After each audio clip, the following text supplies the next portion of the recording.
Bienvenue dans cette session d'enseignement de chaque mercredi et j'espère que vous vous portez bien par la grâce du Seigneur, par la bonté du Seigneur.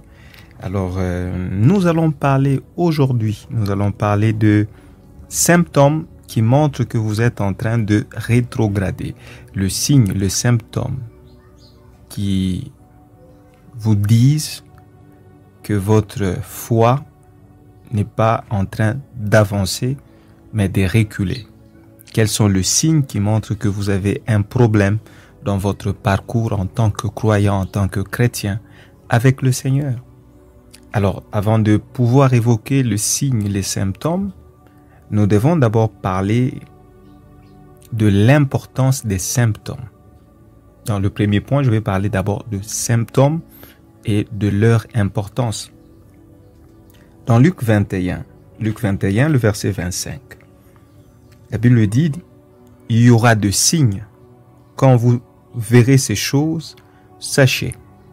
En fait, j'ai pris les quelques phrases pour vous montrer l'importance de signes dans notre parcours.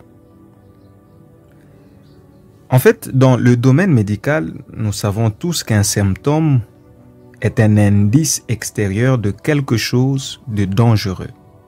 Souvent, lorsque vous recherchez quelque chose de caché, vous recherchez des indices pour vous guider. Les symptômes et les signes aident le médecin à établir le bon diagnostic. Un symptôme n'a aucune importance pour les ignorants, mais il est important pour ceux qui savent. S'il est détecté tôt, un symptôme peut sauver une vie. Lorsque un médecin détecte certains signes, il sait que la vie du patient est en danger. Mais un profane peut ne pas avoir la moindre idée de ce qui se passe. Lorsque la main d'un patient présente certains signes, cela indique une maladie grave du foie. Quel est le rapport entre la main et le foie? De toute façon, ils sont très éloignés sur le plan structurel du corps. Quel est le rapport entre la main et le foie? Du fait que la main est à l'extérieur, le foie est à l'intérieur. Mais vous serez peut-être surpris d'apprendre qu'une main tremblante et saccadée peut indiquer une insuffisance hépatique. Pour le non-initié, cette main tremblante n'est qu'un spasme inhabituel. C'est juste un phénomène naturel. Certains peuvent même penser qu'il s'agit d'un signe d'onction pour le trop croyant. En fait, vous devez savoir que le pancréas est situé quelque part au fond de l'abdomen. Comment savoir si le pancréas fonctionne ou non? La seule façon de le savoir est de prêter attention à certains symptômes ou signes. Par exemple, lorsque quelqu'un d'un certain âge moyen qui boit beaucoup d'eau et urine beaucoup. Je ne suis pas médecin, mais en fait, j'essaie de vous donner, de vous faire comprendre l'importance de signes que même Jésus lui-même reconnaît. L'importance des symptômes. Lorsque vous êtes instruit dans certains domaines, vous remarquerez des choses que les autres ne voient pas. Alors j'espère que en parcourant ou en écoutant cet audio, voulais-je dire, vous allez pouvoir détecter les symptômes et les signes qui montrent l'état de votre foi. Alors, commençons avec le premier signe. Donc, vous savez que, comme je l'ai dit, le signe, ce sont des manifestations extérieures de ce qui peut être intérieur. De même, nous ne voyons pas l'âme, nous ne voyons pas l'esprit, mais physiquement, matériellement, dans l'existence de chaque croyant, il y a des indices qui montrent comment est-ce que son âme ou son esprit se porte.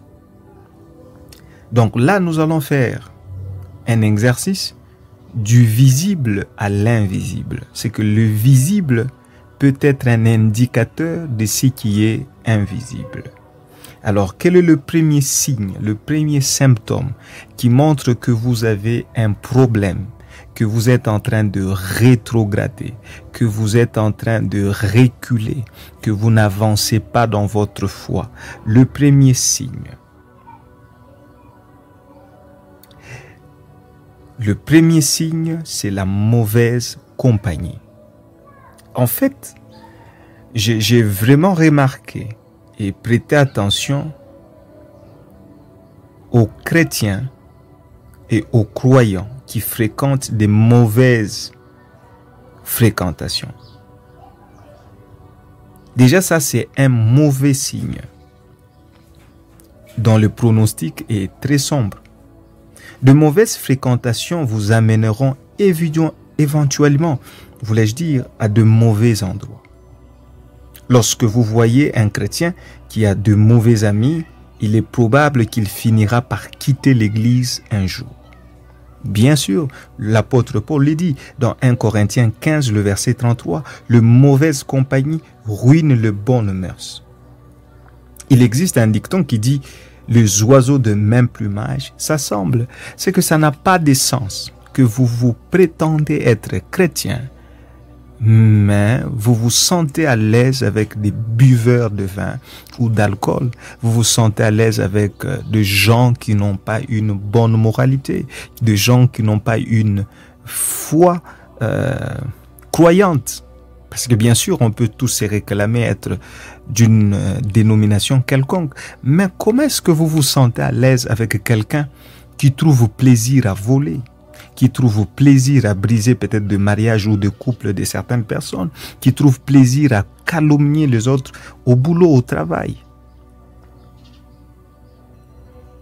Je pense que si vous êtes un vrai croyant et que vous voulez rester en Christ, vous devez avoir de bons amis. Ils doivent être de vrais chrétiens, nés de nouveau, qui fréquentent une église née de nouveau. Ils doivent croire les mêmes choses que vous. Vous devez apprendre à partager le plaisir d'aller à l'église. Comment est-ce que vous avez des amis jeunes chrétiens? Tu as des amis qui te découragent d'aller à l'église, mais qui t'encouragent à aller dans une boîte de nuit. Comment peux-tu appeler un ami celui qui t'encourage à fréquenter et à fricoter avec des hommes ou des garçons ou des filles, que sais-je? Alors je vous dis ceci. Vos amis ne doivent pas avoir d'objection en ce qui concerne votre foi. S'ils le font, ils ne doivent pas être vos amis. Faites-le. Alors, premier aspect, premier symptôme, observez. Qui est dans votre entourage, qui constitue votre fréquentation. C'est indispensable. Vous ne pouvez pas grandir dans la foi avec de mauvaises personnes autour de vous. Un jour, un jeune me dit, je vais les changer. Vous n'avez pas le pouvoir de changer qui que ce soit. C'est un mauvais prétexte. Seul le Seigneur est capable de changer quelqu'un. Est-ce que vous m'entendez? Vous n'avez pas le pouvoir de transformer quelqu'un.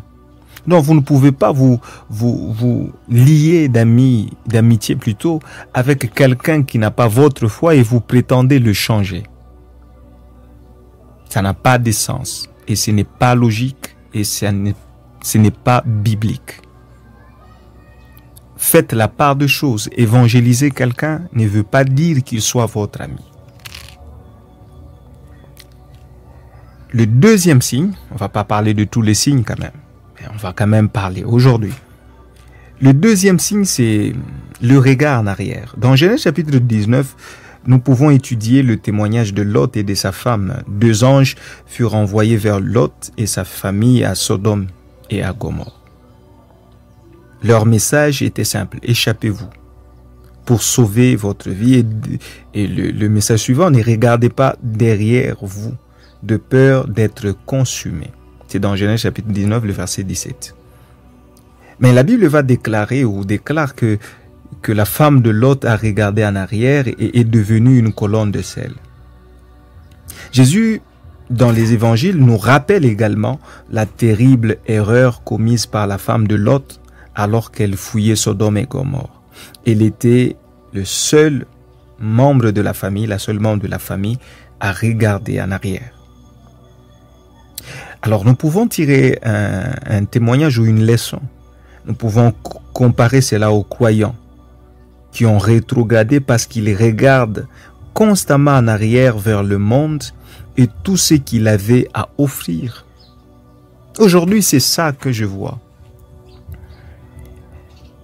Vous avez des jeunes qui se convertissent à l'évangile, mais qui veulent s'habiller comme des mondains, comme des païens. Bien sûr, l'habit ne fait pas le moine. Les moines, voulais-je dire. Mais la Bible dit que vous devez être pieux. La piété, c'est un signe extérieur de votre conversion. Et Jean dit, manifestez le fruit de votre repentance.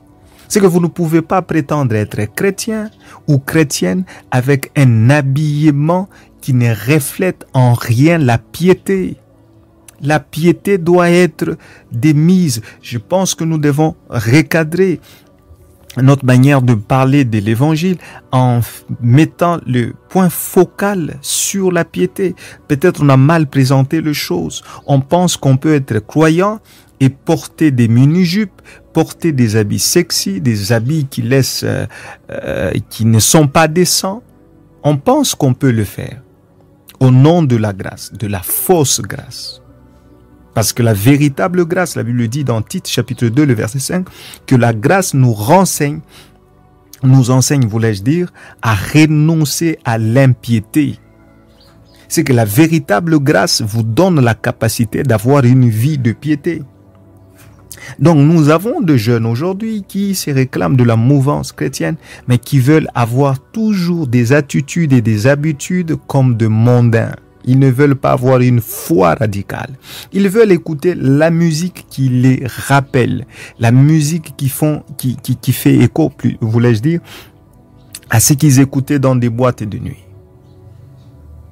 C'est ça la nouvelle tendance. En tant que croyants, nés de nouveau, Dieu nous a tous délivrés du péché et il est important que nous ne regardions pas en arrière. Est-ce que vous avez tendance à regarder en arrière? Alors je vous pose cette question. Le fait de vouloir se rappeler ce que vous faisiez lorsque vous étiez dans le monde, lorsque vous n'aviez pas encore cru au Seigneur Jésus, peut-être des éléments qui montrent déjà que vous avez besoin de rectifier votre marche avec le Seigneur. Si tu mets la main à la charrue, tu ne dois plus regarder derrière toi. Ça, c'est le deuxième signe de quelqu'un qui rétrograde, le symptôme de quelqu'un qui rétrograde. Voilà. Je crois que nous allons nous arrêter aujourd'hui par ici. Si ça vous a aidé, n'hésitez pas de liker, de partager, de commenter, de dire amen dans le commentaire. Parce que ça aide la chaîne à être référencée. Alors, je vous dis la suite le mercredi prochain avec notre sujet sur les symptômes qui montrent que vous êtes en train de rétrograder. Que Dieu vous bénisse. À plus tard.